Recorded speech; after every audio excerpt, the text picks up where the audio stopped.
So a really popular argument that a lot of atheists have been touting around and praising Pine Creek for is like this idea of the flying man and why Christianity shouldn't be believed based on, where we sit in history. And a lot of people think it's a good argument. I think inspiring philosophy pretty much shows why that is not the case. And here's a clip from talking on Myth Vision today, explaining why that isn't actually a good argument. He doesn't talk about the flying man argument, but it seems to me that this explanation pretty much takes the wind out of the flying man's sails. So let me know what you think in the comments, or why I'm wrong or why I'm right.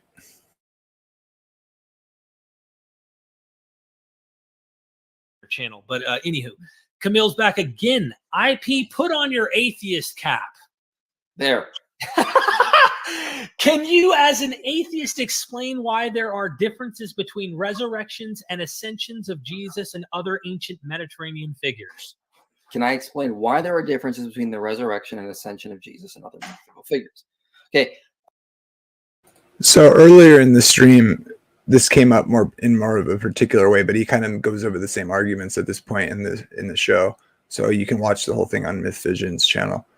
But towards the end of this explanation for this question, he kind of makes this, he reiterates the same arguments regarding evaluating of claims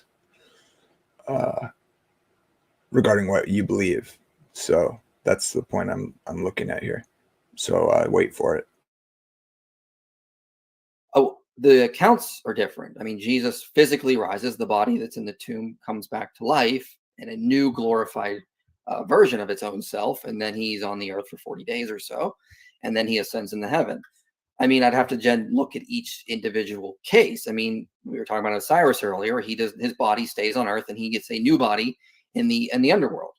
Now, what if I could show you, and give me some time to pull the sources here, because I've got some scholars. What if I could show you some contemporaneous, rather than necessarily pulling from Osiris, because we get pulled from Osiris, but let's say some Greco-Roman figures, and they had bodily rows. What if I could show you some of that stuff in the material? You know what I mean? Okay. What would that help? It would just mean we have other stories. Like, I'm not going to judge the moon landing, because at the same time there were many fictions written at the same time about people going to the moon. I mean, I would say we still evidence for each case on the same basis. Okay, we don't. Mike Licona or Gary Habermas or even the McGrews, for example, do not argue that we have this resurrection of Jesus. No one else ever had anything like it, therefore it's more likely to be true. No, they go, let's look at what Paul told us. Let's look at what the evidence for the empty tomb shows us. Let's look and see if the Gospels are reliable and what they're reporting. That's how you do it. And then if you bring these other stories, I'm going to do the same thing. All right, let's see let's see who's reporting it. Let's see, do we have skeptics to convert? Do we have any reason to think there was an empty tomb?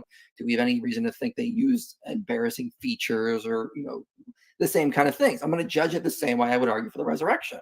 I judge the text based on that. I don't see that. I'm not going to do this non sequitur where I go, yes, Jesus rose from the dead. And if you found me account of Hercules rising from the dead, then he must have also risen from the dead, because I have plenty of evidence that Jesus rose from the dead. It's like the analogy I gave earlier with Horus. If Horus appeared to us and said, I rose from the dead, I'd be like, okay, that's not going to be evidence that Jesus rose from the dead, though. Mm-hmm. Right. So, okay, just making sure. Each claim has to be evaluated on its own merit in its own context historically. I think the presumption that the flying man argument from Pine Creek is a good argument is more of a reflection of an atheist assumption that presumes Christians are credulous, which may or may not be true depending on who you're evaluating. But it's not a universal application to think, well, if you're dumb enough to believe that, you're going to believe this. Well, each claim has to be evaluated on its own historical context.